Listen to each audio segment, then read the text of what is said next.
안녕하세요. 1월 22일 아침 기도에 오신 성도님들 한 분 한 분을 진심으로 환영합니다. 오늘 본문은 사무엘상 13장 1절에서 25절까지의 말씀입니다.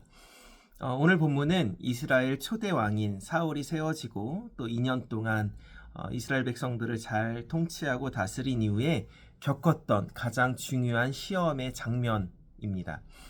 전쟁의 위협이 짙게 깔린 상황 속에서 블레셋 군대는 강했고 상대적으로 이스라엘 백성들은 군대는 약했습니다.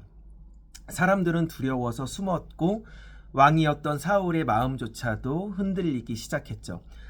사무엘은 하나님께서 명령하신 대로 7일을 기다리라고 말합니다. 하나님의 뜻을 따라 그분의 때를 기다리라는 말이었습니다. 하지만 시간이 흘러도 사무엘이 등장하지 않는 거죠. 나타나지 않자 백성들은 점점 뿔뿔이 흩어지고 사울의 곁을 떠나기 시작합니다. 그러자 사울의 마음은 두려움에 사로잡혀서 결국 오늘 본문에 어떻게 기록되어 있죠? 스스로 사무엘이 해야 될 역할을 본인 스스로 번제를 드리게 됩니다. 그리고 그가 제사를 마치자마자 사무엘이 도착하죠. 그러면서 사무엘이 말합니다. 이게 무슨 일이요? 당신은 어리석은 짓을 하였소. 당신은 왕으로 당신의 하나님 여호와의 명령에 불순종했단 말이요. 여호와께서 당신과 당신의 자손들을 영원히 이스라엘 왕으로 삼을 작정이었소. 그러나 이제 당신의 나라는 길지 못할 것이요. 당신의 나라, 결국 사울의 나라가 길지 못할 것을 사무엘이 예언합니다. 그리고 이어서 후반부에 보면 여호와께서 이미 자기 마음에 합한 사람을 찾아서 자기 백성을 다스릴 왕을 세웠소. 이유는 여호와께서 당신이 여호와의 명령에 순종하지 않았기 때문이요 라고 사무엘이 오늘 사울에게 이야기합니다. 문득 말씀을 묵상해 보면서 생각해 보았습니다. 만약 내가 사울이라면 어땠을까?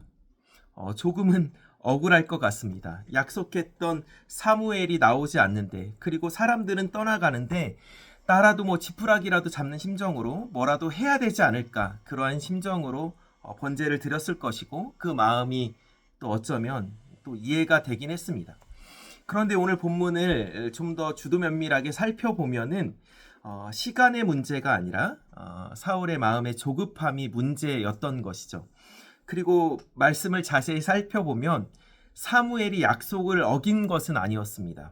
그가 사울이 생각했던 시간보다 늦긴 했지만 궁극적으로 그가 약속한 7일, 여호와께서 약속하신 그 7일 안에 도착한 거예요. 그래서 13장 10절에 보면 제사를 마치자마자, 번제를 마치자마자 그가 도착했다라고 성경은 기록하고 있습니다. 그런데 사울은 그 마지막 순간까지 기다리지 못했던 거죠. 조금만 더 참았더라면 사무엘이 오는 것을 봤을 텐데 말이죠.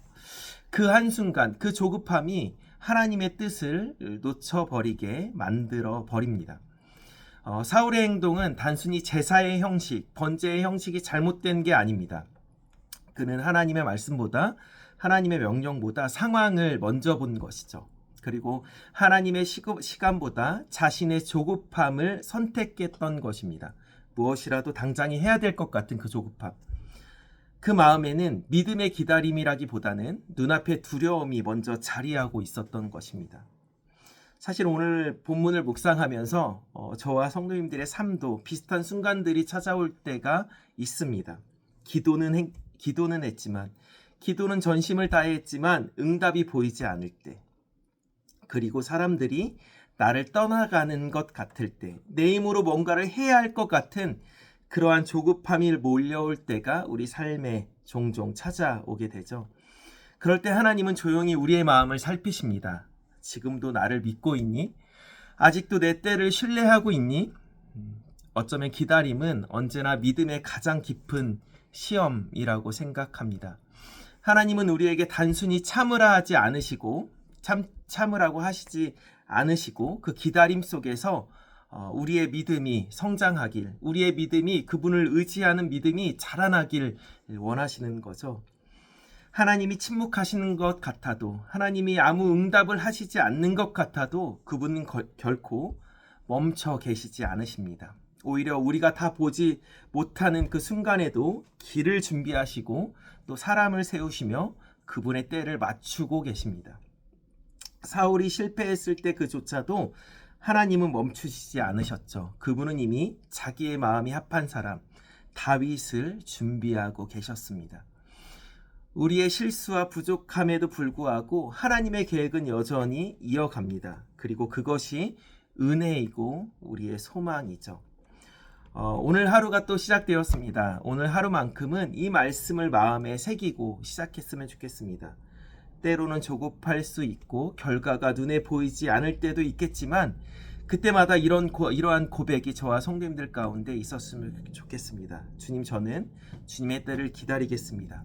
그리고 주님의 때를 가장 신뢰하고 주님의 때를 믿음으로 기다리겠다라는 그러한 고백으로 하루를 시작하는 저와 성도님들이 되었으면 좋겠습니다.